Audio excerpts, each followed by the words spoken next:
Hello दोस्तों, कैसे हैं आप लोग? Radhe Radhe. I hope you doing well. और आज मैं एक आपको फिर से कहानी सुनाने जा रही हूँ। एक बार एक लड़का होता है और वो हमेशा बैठ के कुछ ना कुछ सोचता रहता है।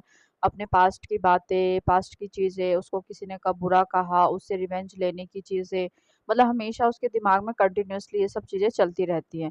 बट उसको लगता है कि मतलब मैं इस आदत को छोड़ दूँ, यानी अपनी इस ओवरथिंकिंग की आदत को छोड़ दो। तो किसी ने उसको एक बार सजेस्ट किया कि आप एक गाँव में एक दूर कहीं एक महात्मा रहते हैं, उनसे जाके मिलो।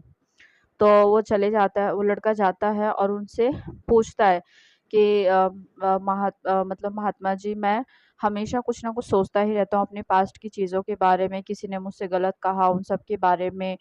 और जितनी भी मुझे पास्ट की मेमोरीज़ वग़ैरह हमेशा याद आती रहती है और मैं घंटों-घंटों इस बारे में सोचता रहता हूँ। तो जैसे ही महात्मा ने उनकी बात सुनी, तो वो चले गए अपनी कुटिया की ओर, मतलब जो उनका घर था वहाँ रहने, वहाँ वो चले गए।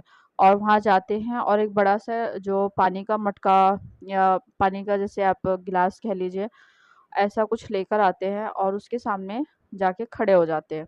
वो लड़का सोचता है कि ये मास्टर साहब क्या कर रहे हैं, गुरुजी क्या कर रहे हैं? तो मतलब लड़के को कहते हैं कि देखो, ये पानी का गिलास है और इसे मैं अपने हाथ में अगर कुछ देर रखूँ तो क्या होगा? तो लड़के ने कहा कुछ नहीं होगा। फिर कहा कि ठीक है, अगर मैं इसे और कुछ देर अपने पास रखूँ, अपने हाथ में पकड़ के रखूँ तो क्या होगा? तो लड़के ने कहा कि सर, आपके हाथ में दर्द हो जाएगा थोड़ा-सा। फिर मास्टर ने फिर पूछा कि अगर मैं इसको 2 घंटे अपने हाथ में रखूँ तो क्या होगा? तो कह रहे आपके हाथ में ज़्यादा दर्द शुरू हो जाएगा और हो सकता है कि आपका हाथ सुन्न भी पड़ जाए।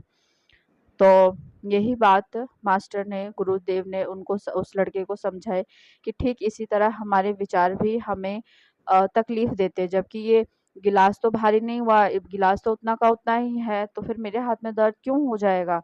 तब गुरुजी ने उसे एक बात समझाई कि कोई भी बात जो हमारी पास्ट लाइफ की है या पीछे जो बीत चुकी है, किसी ने हमसे कुछ गलत कहा है, वो हम थोड़ा सोचे तो वो ठीक लगता है। लेकिन उसी को हम 1 घंटा, 2 घंटे, 4 घंटे जब सोचने लगते हैं, तो वो हमें, हमारे मन को अशांत कर देता है और बिल्कुल हमें एक टाइम के बाद वो पागल भी कर सकता है, जबकि उस विचार में रखा कुछ नहीं है। तो गुरुदेव ने उसे समझाया कि ठीक इसी तरह जो तुम अपनी पुरानी बातों को हमेशा सोचते रहते हो, अब जो बीत गया उसको भूल जाओ, उससे एक सबक लो, शिक्षा लो और अपने जीवन में आगे बढ़ो।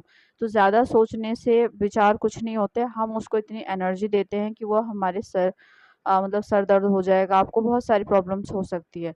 तो इसीलिए कहते हैं कि अपने विचारों को, जो भी आपके पास्ट में हो चुका है, उससे आप मूव ऑन करना सीखिए और उससे आप कुछ सीख लें कि आपने उससे क्या सीखा है उस इंसिडेंट से, कि इससे बदला लेने की भावना ना रखें और अपने जीवन में आगे बढ़ें, आगे देखें कि आप अपने जीवन को किस तरह से सुख और शांति से आप जी सकते हैं। तो दोस्तों, मैंने आपको ये कहानी सुनाई कि ज़्यादा सोचने से क्या होता है, और अगर आपको मेरी कहानियाँ अच्छी लगती है, तो इसे लाइक ज़रूर कर दें और चैनल को कर लें सब्सक्राइब, और इसी तरह से मैं आपको छोटी-छोटी कहानियाँ सुनाऊँगी जिससे आपकी लाइफ में इम्प्रूव हो सके। Thank you so much.